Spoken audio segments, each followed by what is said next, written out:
Hello, everyone. Welcome back to the Porter Says podcast with your host and only host, Heath.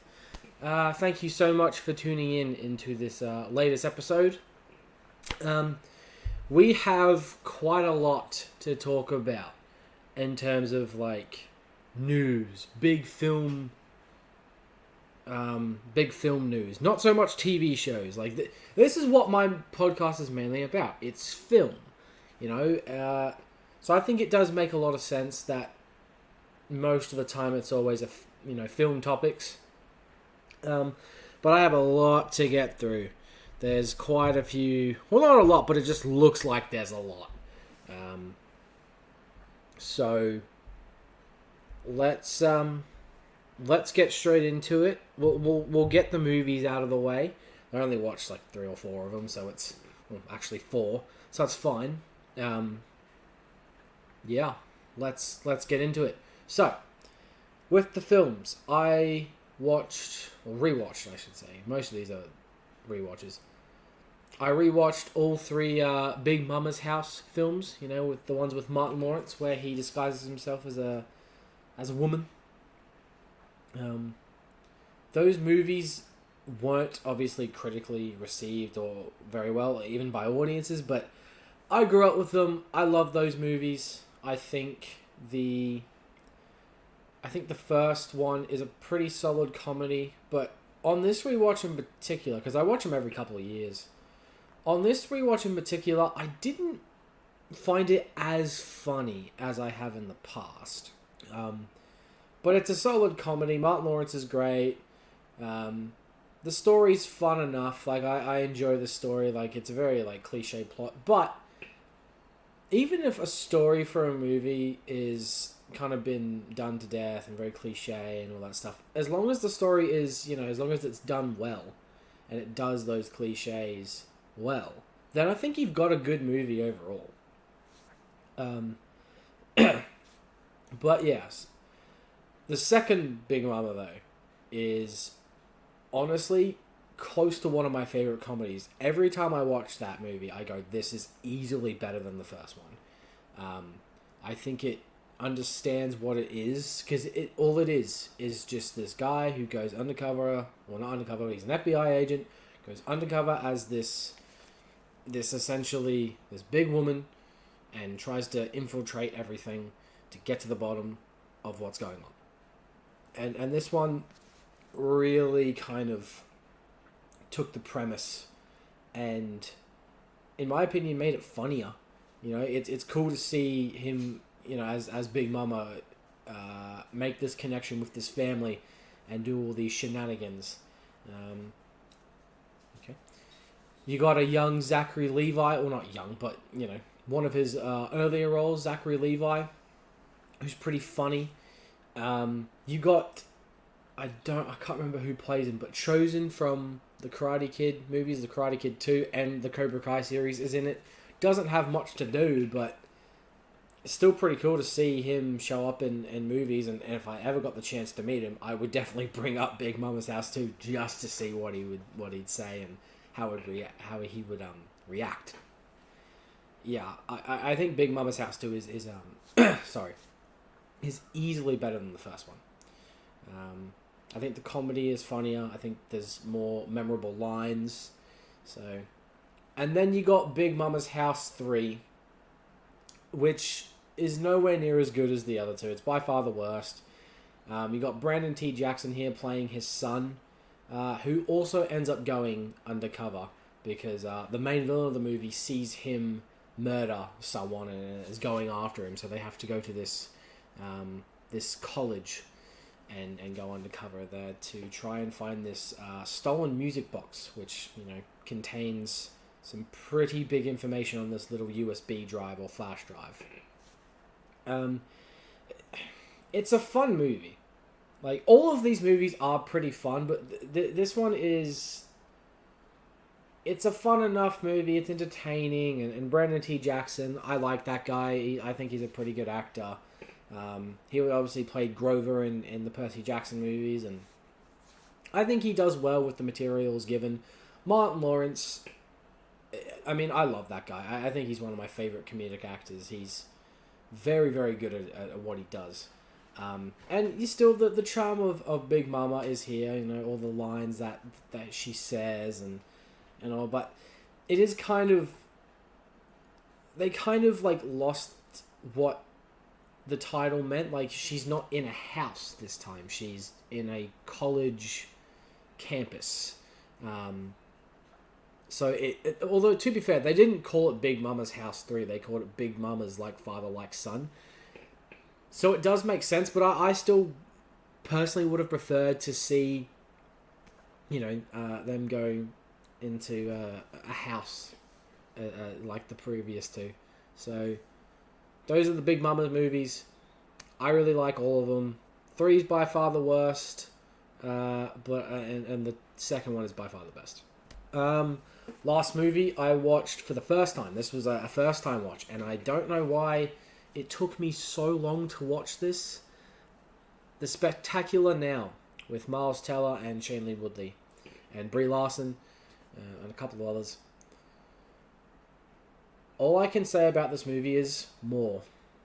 I want more movies like this. I don't really think there is enough, and if there is, I need to find them, because this is one of the best movies I've seen in a good while. It's so great, guys.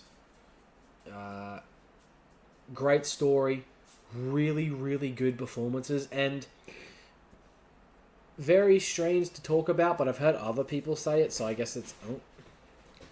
Hello, Porter. Sorry about his itching.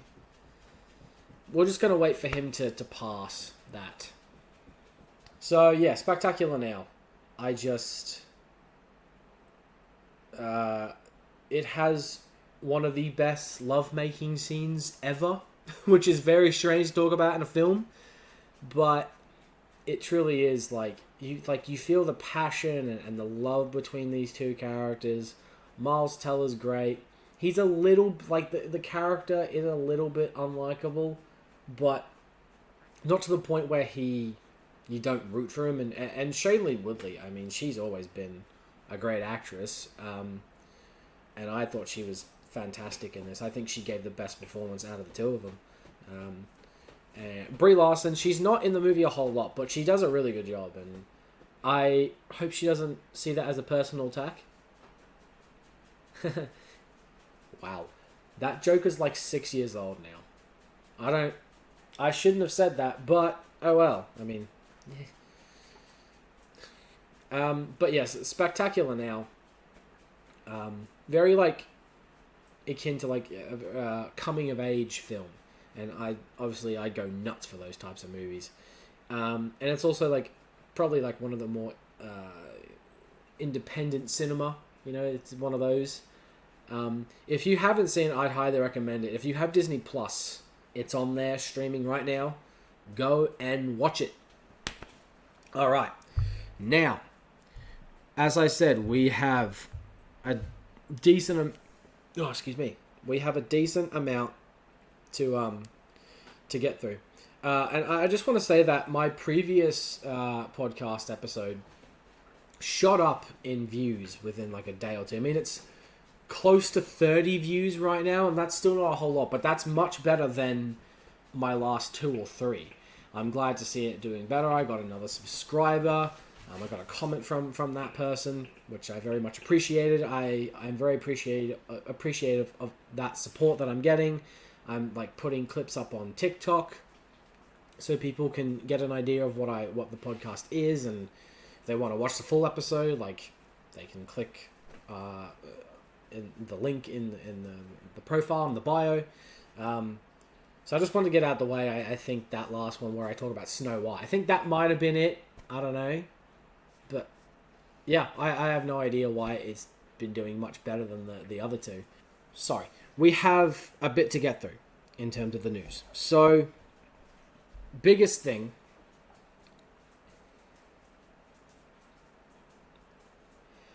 Biggest thing, or one of the biggest things that came out, is that a new Karate Kid Legends trailer came out. Just this morning. I think it looks really good. We got some more footage. Got to see little sneak peeks of the fights and some more looks at the characters. I mean, it just, like, it's so cool to see Mr. Han and Daniel LaRusso come together. Like, Ralph Macchio and Jackie Chan come together. I could not be more excited for this movie. It is still my most anticipated of the year. I'll admit there is a formula to this movie that it's following, very much so.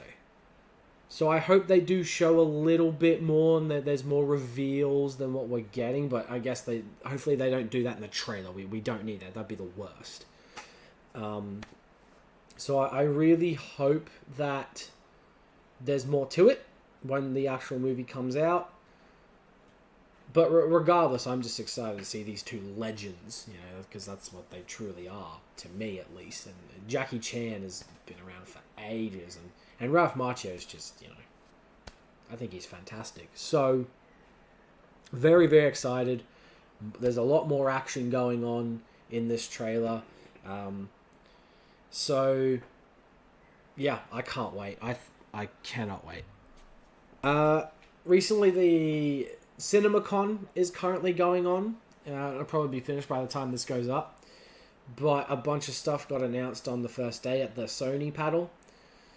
So, Spider Man 4, the next MCU Spider Man, got a official logo and title. It is called Spider Man Brand New Day. Very exciting. And this is coming from a massive Spider Man fan right here. I adore that character. That Patreon episode is coming. I promise I will get that to you at some point. I've just been kind of developing it in my head and brainstorming because I really want to make it a good one. And then the biggest news as well out of that, of Spider-Man stuff, is Spider-Man Beyond the Spider-Verse has officially now got another release date, or at least a release year, be in 2027, which I'm pretty sure I might have predicted that it was going to come out then. I hope it stays like that. There was footage released, and I actually did see the images of it, and it looks great. I mean, I just am beyond... Oh my god, that's a bad joke. That was no pun intended, but Jesus. I'm excited. I just...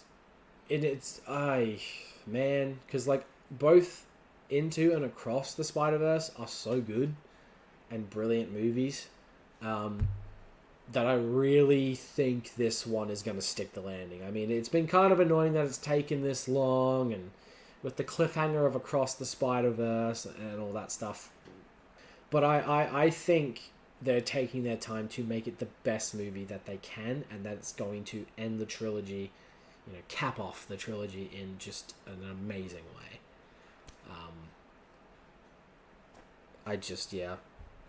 But I just hope. I mean, that's 2 years, and considering the fact how fast these years have gone, it'll be here before we know it. Alright. Toy Story 5 got a little teaser trailer. It wasn't much of anything. It was kind of showing footage from the previous films. I don't know. I enjoyed Toy Story 4. I like it more than most people, and the thing is, I can see why people didn't like it, and see why people think it doesn't need to exist. Totally fair. I mean, I'm not gonna defend that movie to my grave. But I had fun with it, I remember seeing it back when it came out, and I was like, yeah, that was great. And I still think it's a really good Pixar movie. It's not as good as the previous three, but I don't think it was trying to be, really. I think it found a way to continue the story, and then it found a way to end it, but now we've got 5, so I don't know. I'm interested to see what the story's gonna be. But I just think it's even more unnecessary than 4. If people thought 4 was unnecessary, I'm on the boat of thinking... Excuse me. I'm on the boat of thinking that 5 is completely unnecessary. Like... But I'm still going to see it, just to see what happens. Let's see. Coco 2 is in the works now at Disney. And apparently it's going to be released in 2028 or 2029 at this point. I've never seen the first Coco. Yes, I know. I will get on that. I've heard nothing but positive things for it, and it looks really great. Apparently it's a very tearjerker, bit of an emotional movie, like most Pixar movies are. We'll have to see, and I might watch that at some point and give you my thoughts on it in one of the next ones, and see if the sequel is necessary. Because to my knowledge, it seemed like the first Coco was kind of a one and done story. But Disney these days, they like to try and do everything they can. So, yeah. Let's see. Okay, now here's the biggest one. We got a little teaser and pretty much like a casting announcement of Avengers Doomsday. We got this really cool teaser trailer where it went through like a line of like directors or cast member chairs and had each of their names on it. I mean, I've written it down. There's so many, so it's crazy. We got Robert Downey Jr., which we knew he was coming back to play Doctor Doom. But spoilers in case you haven't seen it. I'm going to list the names of who's in it in case you haven't seen that little teaser. So you got James Marsden coming back, Tom Hiddleston, Channing Tatum, Chris Hemsworth, Simu Liu, Ian McKellen, Anthony Mackie, Pedro Pascal, Vanessa Kirby, Joseph Quinn. I can't even begin to fathom that. This cast is nuts. It might have even said Josh Brolin, but no, that wouldn't make sense at all.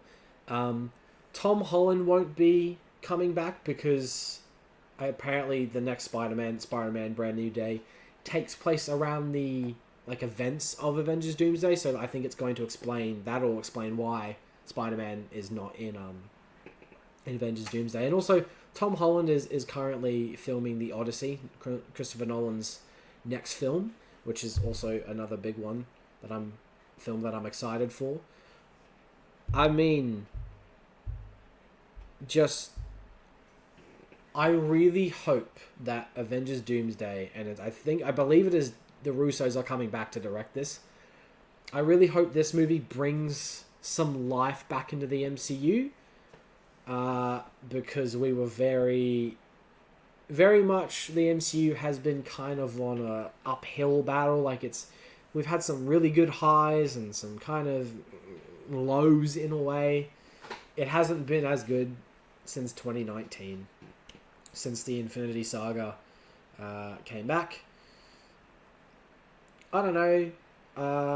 In terms of other cast members I would like to see, I mean, I would love to see Ryan Reynolds and Hugh Jackman and Chris Evans come back, but unless I didn't read, because again, when I was reading this, when I looked up the cast members so I could write this stuff down, there was a lot there.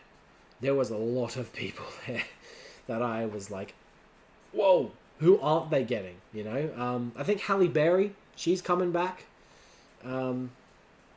It's a wild situation to see that we've got this big of a cast coming to these movies. You got Secret Wars as well. That's coming out, I believe, a year or two later, which is pretty exciting. There's obviously nothing about that yet. But I think we're in good hands with this next Avengers movie. I really hope they balance it well, and the story isn't messy. I hope it flows well with all these characters, and I hope everybody gets a decent amount of screen time and, get their moments to shine. I mean, I think they just need to look back at Infinity War and Endgame and see how well those movies gave everybody their moments to shine. I mean, there was obviously a few characters that mostly got background stuff, and that'll probably happen. I'm not denying that. But I cannot wait for this movie. It is... I hope it's as great as it's being made out to be. I will be there day one.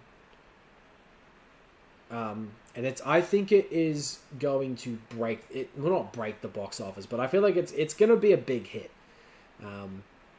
If they really stick to, stick to the previous formula of like the last two Avengers movies. And the runtime, obviously there's no official runtime, but there's no way in hell this isn't going to be at least 3 hours or a little over. Yeah, I can't wait. I really can't. I'm even, like, I haven't been, like, too excited for this, but with this, this big-ass cast coming, I'm even more excited. So, let me know down below what your thoughts are on everything I've talked about, whether it's the Big Mama's House movies, the Spectacular Now. Let me know what your thoughts are on the title of the new Spider Man movie. Let me know your thoughts on Karate Kid Legends trailer, and obviously this big announcement of Avengers Doomsday. Let me know down below. And that's going to conclude the episode of the Porter Says podcast. Sorry if it was a bit... If it did feel a little bit more rushed. I hope it doesn't. And I'm sorry if Porter was kind of being a bit of a pain. He came over and he was trying to walk through stuff and... Yeah. But thank you so much for tuning in. And I will catch you guys next time. Take care, everybody.